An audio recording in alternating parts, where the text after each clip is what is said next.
Well, good evening, everyone. I am delighted to welcome you to our Mission Possible team call. Happy Thanksgiving week. We're excited that you're choosing to join us on, I know it's got to be a busy week for lots of people. So my name is Sharon Rankin. If I have not had a chance to meet you, I am a 35-year veteran of the Juice Plus business. To think that I've been with the same company for 35 years is pretty unheard of in today's marketplace, but it's been a tremendous experience. Certainly, lifestyle options have been second to none. And I love to tell people that I used to be a broke stay-at-home mom. Now I'm grateful to be a rich gadabout grandmother. In fact, Dave and I are getting to gadabout here, leaving on a week from today for Europe for about 3 weeks, visiting family and doing Christmas markets and celebrating 25 years of anniversary. So life is good and we are blessed to be able to do that. So we thank you guys for your encouragement. So tonight, and I just want to say that your choice to be here means so much to us. And so I do thank you. I know it's a busy week. Lots of people are traveling, you got all kinds of focus, but your choice to be here says so much about your energy, your intention, your desire to grow, to create really a place of environment for people in your spheres of influence. And so each week when we come together, it is to remind us of our mission, which the greater mission of the Juice Plus company is inspiring healthy living around the world. Our mission as a team called Mission Possible for Health and Hope, and we have our own Facebook page, and I put a really fun little post in there today. You guys got to check it out for sure. But our Mission Possible team and mantra, so to speak, is that we are a growing team of inspired individuals, ambassadors for change, dedicated to creating a healthier life for as many as possible now and in future generations. And so each week when we come together, these calls have been put together, designed for our environments and for our growth, and a lot of energy and time goes into it. So I'm always thankful for all of our leaders and team members who take the time to contribute week in and week out. So tonight, I'm going to just take a little time and talk about the title of we're talking is Planning Your Passions. And yes, you may have your 2020 calendar, but before we can even get to a 2020 calendar and looking at that, it's like, what are you passionate about? What do you want to see happen in 2020? What would be your best year if you could make a plan? And I love what Tommy Newberry says in his book, Success is Not an Accident. He says that all successful people plan. Now, planning is not merely putting dates and locations in a calendar. It's more than that. It is about, what do you want your year to look like? Who are the people that you want to impact? How will you feel? And so when I was first introduced to this business in 1984, which was 35 years ago, one of the first people that I was introduced to as far as a personal growth trainer and speaker was Jim Rohn. And I learned from Jim Rohn, reading and listening to tapes, John Maxwell, Stephen Covey. Those were the people that I was introduced to at that time. And I remember a quote that Jim Rohn says, and he'd said it often, and I've pulled out actually one of his books to share with us tonight, is he said, for things to change, we have to change. How many times have you all heard that statement? It's probably, you could quote it in your sleep. For things to change, we have to change. But change what? What do you want to change? Have you ever thought about what would you like to change in your life? Maybe you want to change your mindset. Maybe we need to work on our self-image a little bit. He talks about that. How about our spheres of influence? Who are the people that we're hanging out with? What about our activity? Any number of things. I know some of the things that I wanted to change when I first started, and as I learned, was I wanted to change. I even took a course on colors and how to dress. When you come from the background that I came from, I needed some lessons in how to put myself together to get up in front of people. I needed some lessons and some learning on how to talk to people, how to listen better, how to ask better questions. So those are the things that I've worked on, and I want to tell you that I'm still working on them. I am not done. And I love the statement that I heard from former President um, George Bush, the younger George Bush, W, I think he's called. He was being interviewed on a golf channel not too long ago. He at the sponsor of a golf area somewhere in Texas, and they were acknowledging him for playing golf, but they also acknowledged his art. If you all know what kind of art he does, the portraits and everything. And they said, why would somebody like you, who has what you have in your world, take up painting? And he said, at 72 years of age, I've vowed never to stop learning, and this is a learning curve. I pray that we all adopt that mindset, that we never stop learning, whatever it is that we want to get better at. And you all have to decide. So you decide what it is that you want to change. And then Jim Rohn says, activities must be planned. Activities must be planned. And we'll do a Jay Martin, our president. Now he he repeats himself. So what kind of activities do you want? Now, when I put my calendars together every year, the things that they come under category is my family time, my personal time, my business time, my community time. Those are the things that I put down. It's like, where am I going to spend my time this year? So before we even get into putting dates down for 2020 about conferences and boot camps and all of those, is what do you all want in your life for 2020? What do you want it to look like? So what I'm going to encourage us to do now for the next few weeks, for the end of the year, when we do our last call of the year, we're going to look at some specific dates, and we're going to get the conference dates in, we're going to get boot camps in, and we're going to do all of that. Pajama regionals, everything. We'll get all those dates in, but I'm going to encourage this team to step up and take some time to plan, to decide what you want. And Jim Rohn, he talks about disciplined activity, not just activity, but disciplined activity. And then he talks about something that I think is a big ouchie, and it's called the human comfort zone. I don't know if you've ever read his book, The 5 Pieces to the Major Puzzle. I've listened to his tape so many times. Sometimes Dave Rankin can sound like him in quoting. But he talks about the human comfort zone. And I'm just going to share with you one of the things he says about this, because I think every one of us fall into this category. Perhaps he talks about, why would those who seem to be so serious about making important changes still be wandering around in circles rather than moving ahead? Have you ever thought about that?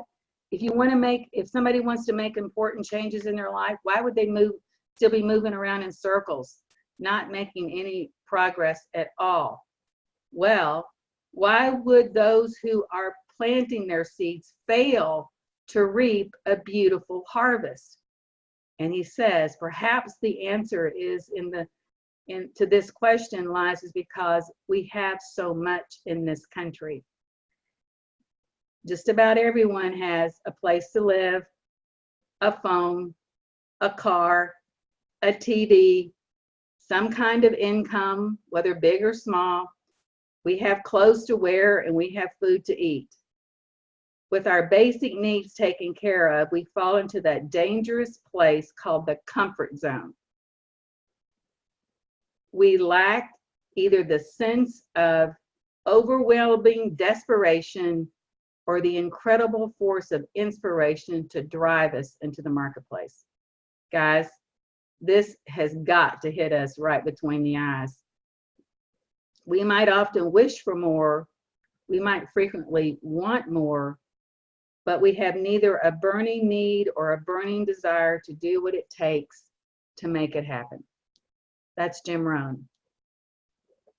I would say that right now has never been a better time in the Juice Plus history, and I'm speaking from a 35-year history experience, to be working and engaging and embracing the activities of our business.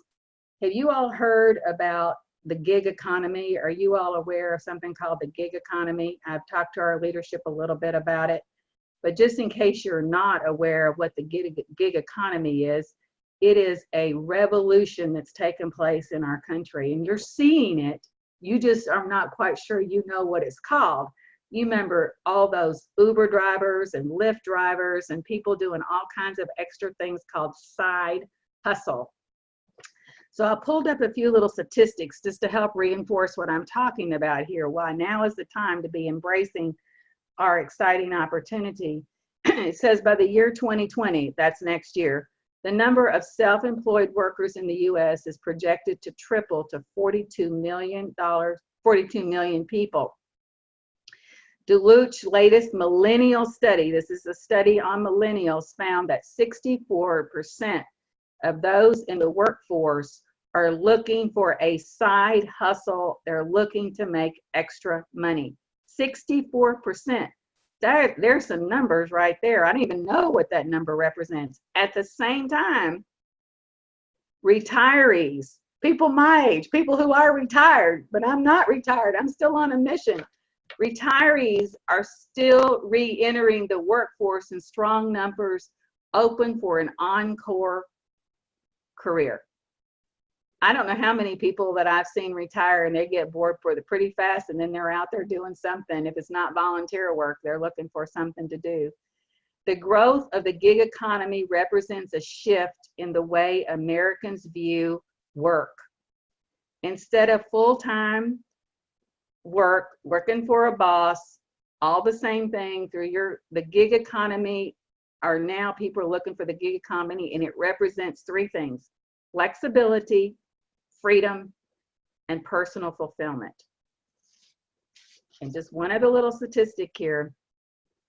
A recent study by the Metropolitan Policy Program found that the gig economy is actually the fastest growing piece of our working force. It's the fastest growing area of our working force. And I've already listed some of the things that they're doing. So that's why I'm suggesting that the mission of inspiring healthy living has never been a better time to embrace that and go out, and let's go out and have some courageous conversations. So as I said, I started in '84, I was reading Jim Rohn, but now there's a different kind of, there's a different breed of writers writing right now. And I think the book, I haven't read it, but I've heard some of the quotes. So I'm going to get over your damn self. You know, a neighbor down the street put this long rant. It wasn't a rant, it was an incredible writing about this book that he was reading on personal growth. And we read the whole thing, and I go like, we didn't used to talk like this when they were writing books, but they're now trying to get people's attention. But the book I'm reading most recently that has really impacted me, and I want to share a few thoughts from it, from this with you guys, is Marie Forleo's book, Everything is Figure-Outable. You want to read a book that'll hit you between the eyes or kick you in the butt, I would say pick that book up. She says, everything is figure-outable. And here's just the title of some of her chapters. I'm not going to go into a teaching. You guys can get the book and read it. Eliminate excuses. She talks about a whole chapter on that. We need to eliminate our excuses.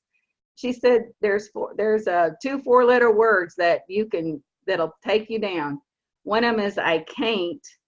How many times have you heard people say, I cannot do this, I can't do that? I know I'm saying it with a Southern accent, and it's really a C, it's not a K, but I can't do this. But she says, I can't merely means I won't, because it's not important enough for me to get up and go do it, whatever it is. I'll just stop there. Another chapter, fear is not the enemy. Oh my goodness, how we let fear paralyze us from doing the things that we should do. She breaks that down to like, you want to embrace what she's talking about. Then she talks about defining your dreams, and that really falls into the same category that Tommy Newberry, Stephen Covey, Jim Rohn talks about, is break it down. What do you want? Define it clearly so that you will have your eye on the goal. She's even said under Define Your Dreams, this will show you how to increase your odds of success by 42%. You want to increase your odds of success by 42%, define your dreams. And then finally, she talks about a lot of things, but this is my finally. Progress is not perfection. And I'm going to show you a little visual here in just a second. But she says everything worthwhile takes time. So let me just share this with you guys that I pulled up today. Can you see that? Most people think that progress in anything is a pretty straight line. You got your starting point and then you reach your goal. But look at this bottom piece here, when in reality, progress actually looks like this. And so what she writes about this is that, please understand, progress is never a straight line. Progress zigs and zags, it expands and it retreats. You will move forward and then you will move back. You might move up, you might move down, the sideways and then back again. To fight this erratic rhythm of progress is futile. You're wasting your time. Expect setbacks, stumbles, and big flops along the way. They're inevitable, and they're also the positive indicators that you're making progress. Guys, if we want to make progress, these are the things that we've got to go through. And so if we're afraid of failure, if we're afraid of stepping out, we're afraid of stepping out of our comfort zone, we'll never see it. So I just want to encourage us as we look to 2020. So we've got, it's November the 25th. You've got about a month, a little over a month left in this year. So before you start putting things in your calendar, I'm going to ask you to get really clear on your planning and what you want for your 2020 year to look like. Who are the lives that you want to impact in 2020? And how will that look at the end of that year as we celebrate? So I'll give you that. It's never been a better time to be embracing our community and our mission than it is right now. And I cannot say enough about consistency, having consistency in our business. And right now we're moving into a season, and Sandy and Nicole did such a beautiful job last week talking about working our business through the holiday season. Now's the time to have those courageous conversations with people. You know, don't shy away, but step up and have some courageous conversations. You'll be so glad you did. I know that I've been having a few myself, and I can't even tell you that, you know, you just feel better about yourself when you step in and you go like, I'm not going to worry about the outcome. I'm just going to love from my heart and have a courageous conversation, and things are happening. So I just want to encourage you guys in what we're doing as we plan for 2020. Next week, we have a special speaker. I'm so excited that Jackie Klein, National Marketing Director from St. Louis, is going to be our special speaker. You guys, she is fabulous, and she was on the main stage. She was a main stage speaker at the most recent conference in Austin. You definitely want to be here, and you want your teams to be here. And then we'll finish off. We'll have calls all through December. Our team, our leadership team has got it all together, and we're going to have a phenomenal close to 2019. And don't forget, 5-1 is still in play for November and December. So I know Beth said she got her check today from when she did her 5-1. So we'll be recognizing that in December as well. So love you all. Be good. Have a wonderful Thanksgiving. Have a wonderful, blessed, and beautiful Thanksgiving. Have a good week, everybody. Good night. Good night. Thank you. Love you, Sharon. Thank you Happy so Thanksgiving. much. Thank you. Happy Thanksgiving, everybody. Thankful for you. You guys, Thanks so much. don't eat too much turkey. Mhm.